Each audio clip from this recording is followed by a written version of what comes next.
Bum ba-dum, bum ba-dum, bum ba-da-dum, bum ba-dum, bum ba-dum, bum ba-da-dum.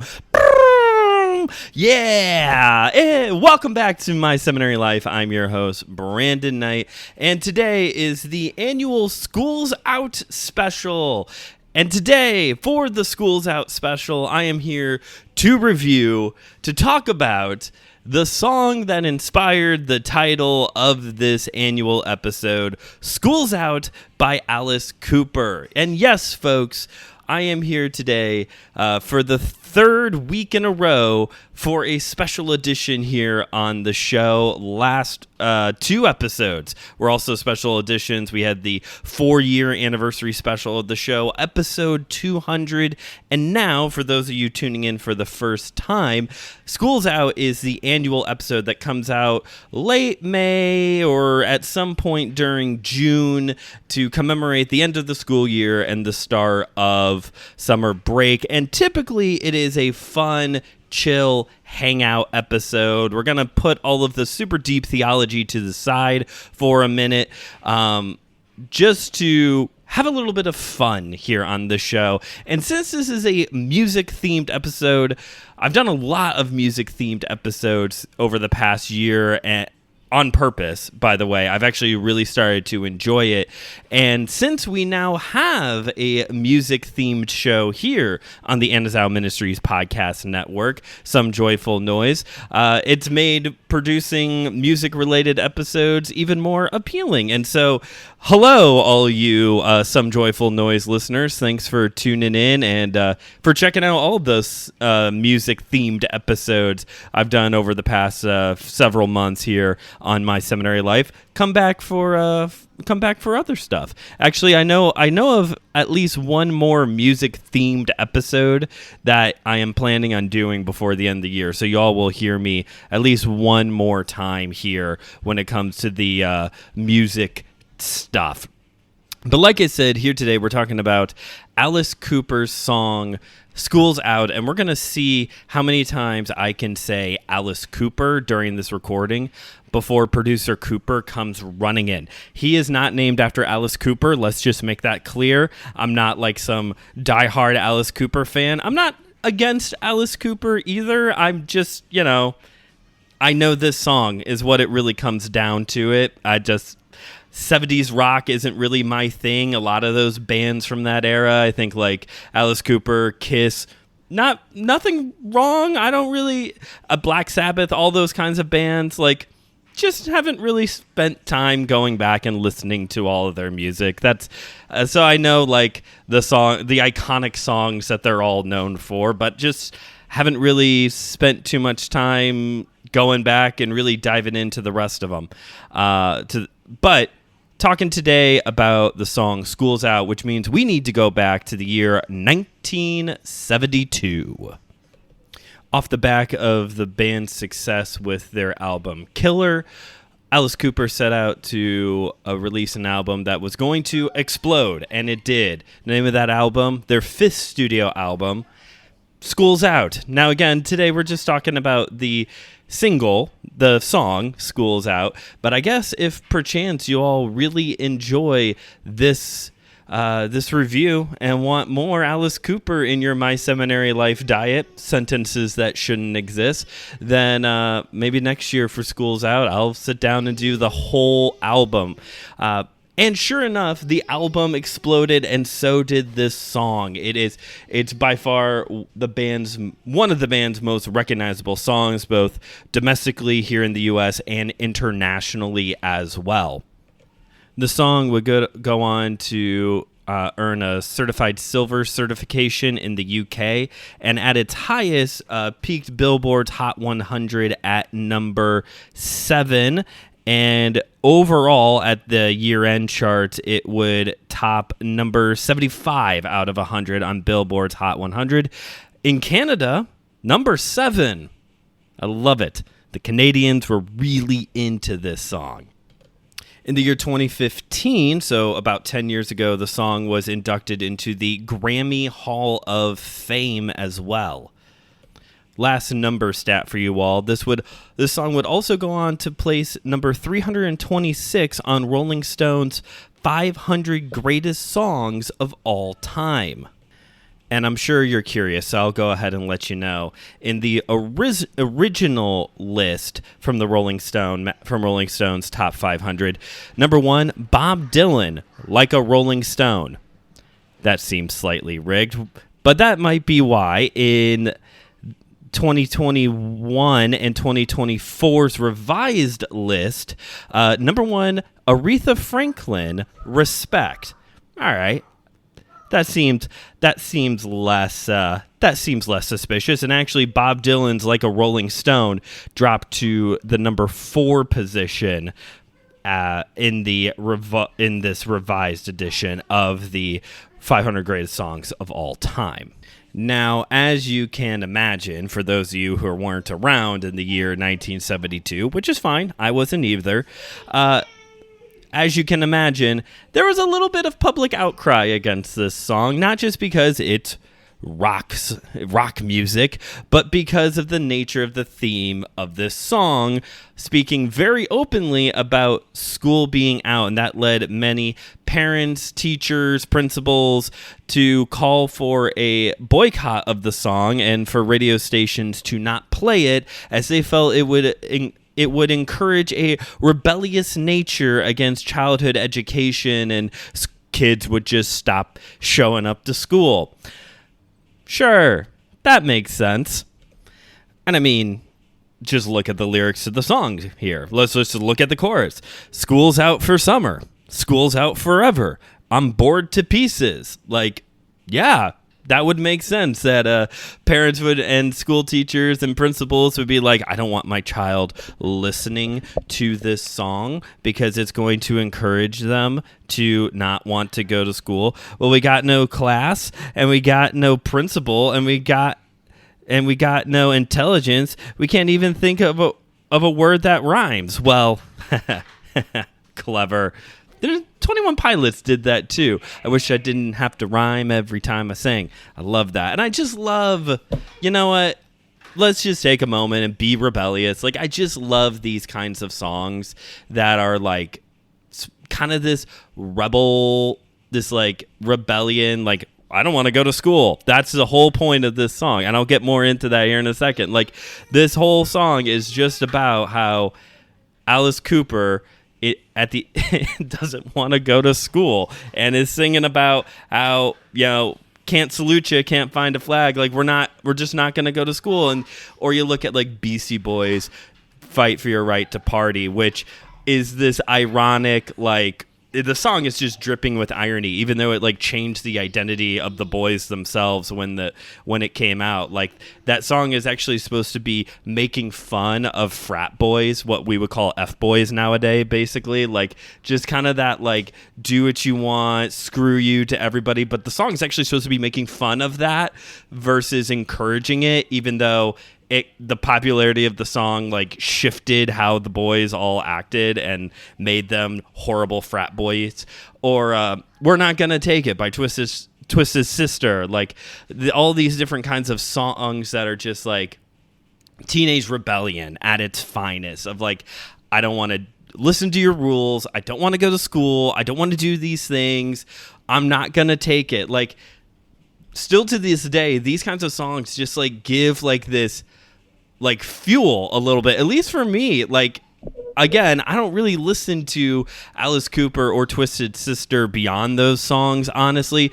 Beastie Boys is different. I like Beastie Boys. I've listened to quite a bit of them, and documentaries. I like watching documentaries on them too.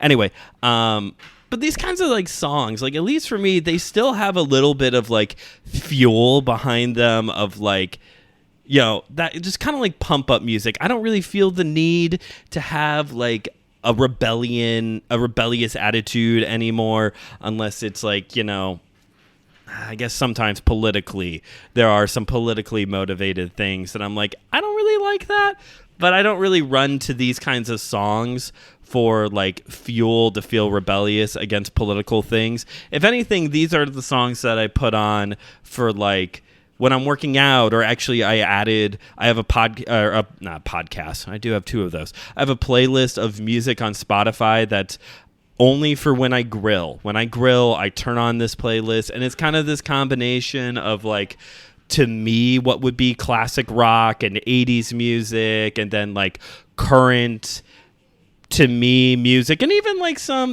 there's some like very current things on there too. It's a wide range of genres, just kind of like good summer vibes, got the charcoal grill going kind of music. And Schoolz Out is on there, obviously, because you do most of your grilling during the summer. And a lot of the songs on there also have some kind of reference to summer at some point in it as well. But that's the kind of like, it's not so much like fuel anymore, for me at least, of like teenage rebellion. A little bit, if I'm being honest, when I was a teen, for Fight for Your Right to Party. A little bit, if I'm being honest. But like anymore, this is just like, yeah, to me, this is the classic rock. I know I'm old enough now that the music I grew up listening to the kids nowadays is classic rock. Blink-182 is playing on classic rock stations now, which I don't know what that will make 70s and 80s music eventually, like old time rock and roll. Maybe that's what we'll call it, even though to me old time rock and roll would be like Elvis or something like that, or the Beatles.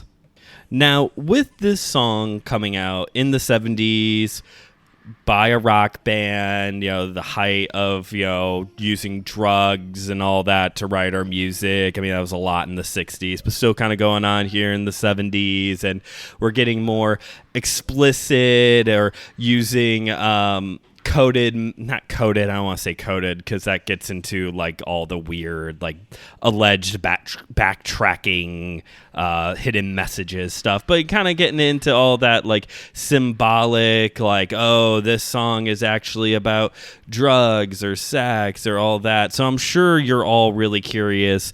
Okay, so what is Schoolz Out really about? What is Alice Cooper really singing about? Well, here you go. You ready? Schoolz Out. That's it. That is actually what this song is about. This isn't like Another Brick in the Wall Part 2 by Pink Floyd. We don't need no education. Yes, I know some of you out there didn't know that was the name of that song, and neither did I. Just so that you know, I had to look it up. We all thought it was called We Don't Need No Education, when actually it's part of the Another Brick in a Wall. I think it's 3 parts on the Wall album. Another band that I honestly have not spent that much time with and really know them for that song. Now, that song is about corporal punishment and about, abusing children in school physically. Like, that's what that song is about. But Alice Cooper said that in the writing of this song, this is about school being out. There is a little bit of like, I don't want to say like deeper meaning to it, but it is interesting. In an interview, Alice Cooper did talk about how there are 2 major moments in a child's life, the 2 most like exciting moments in a child's life. One, the moment right before you start opening presents on Christmas morning, and 2, the moment right before the end of school for the summer. And you know what? Good point. That is probably the 2 most, I don't want to say significant moments, but 2 most exciting moments in every child's life. And you get to experience that excitement twice a year as a child. The moment right before you start opening presents, and the moment right before the end of the school year. And it doesn't, as a child, I don't know. I guess the third one would be your birthday, like the moment right before you start opening birthday presents, or right before you start eating cake, or whatever the case may be. It might be the third one. But as a child, like, it doesn't get too much more exciting than those moments. What's interesting is that in this interview with Alice Cooper, he does talk about how with the Christmas, what he sees as that like moment, that excitement right before you start opening presents, he makes it sound like it's because at that moment you are like at the peak of pure greed. That's that is what's fueling the excitement right there, right before you start opening your Christmas presents, because you just see this mountain of mysterious things wrapped up, and you don't know what they are going to be, and all you want is just to rip into it. Now, he doesn't really talk too much about what exactly is the fuel for that moment right before school lets out. Although I would have to say, if we're going to assume greed is what is fueling that moment right before you start opening presents, I would say then the desire for freedom would be I know that seems like really simple, but like freedom is probably what is that like thing gnawing at you that is building up that excitement to then be able to go on summer break. And, honestly, as an adult, I do kind of experience the excitement right before opening presents still on Christmas, if I'm being honest, partially because I just really like unwrapping presents. Please don't give me a gift in a bag with tissue paper. If you for some reason are going to give me a gift, like, don't do that. That's unless it like absolutely has to be in the bag. I would prefer if you wrapped it, because I'm just very excited unwrapping things. It's just a thing for me. But when you become an adult, unless you're like a school teacher, you don't really get to have that like thrill of summer break anymore. Like maybe a little bit with whatever your summer vacation is, or, maybe here in a couple years when producer Cooper starts going to school and he starts having summer break, maybe then I will like have some kind of like excitement vicariously through him, because I see the excitement in him as he experiences this newfound freedom. But it's such a unique freedom, right? Because we don't get that in adulthood. I mean, even some school, I know that's kind of like the thing, like, oh, school teachers, you get 3 months off. I don't know a lot of school teachers, but like the ones that I do know, some of them do have to go get part-time jobs, like seasonal jobs through the summer, so that way they can, continue to pay the bills. Like, being a school teacher isn't necessarily like this super lucrative job. It could actually potentially cause issues, if depending on your income, you might not have the money, even if you were going to be on a fixed income or whatever through the summer months. Like, banking 3 to 4 months worth of salary to get through that time period, that's hard. So then the end of school doesn't necessarily become like this potentially like joyous taste of freedom again for some teachers. It might actually create more stress if they're not able to put together some kind of seasonal part-time work through the summer. Now, I did promise not to get too deep in this episode, because again, school's out. We're just supposed to relax a little bit and enjoy that freedom, right? Ooh, just thought, maybe do parents experience that taste of freedom again when kids go away to summer camp? Maybe. I'll have to watch for that one when Cooper gets to that age, although the idea of sending him to summer camp does terrify me. Just because I've been to summer camp, so I know how, like, marginally dangerous it could be. And yeah, anyway, that's a Thursday BoJack problem. But yeah, I promise not to get too deep into the weeds here on this episode, because it's School's Out. And also, to be fair, the song's not actually that deep at all. It's celebrating school is out. School's done for the summer. We're here. It is summer. Let us enjoy the season. But it is still like a little bit thought-provoking, and I'll leave it alone after this, just to kind of think about that like motivation of like, why is the end of school like this moment of pure excitement for a child? And why didn't Alice Cooper write one about the greed of Christmas? Where's that song at, Alice Cooper? Bro, where is that song? Well, thanks for listening to today's episode. And happy summer vacation, everybody.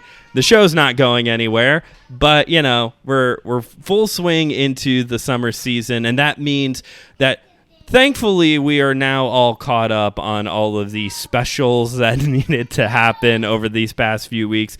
The next special will be a few months from now, kind of that late August, early September time period, reorientation, that shifting our focus back into what truly matters, centering ourselves on Jesus, who is the center of our faith.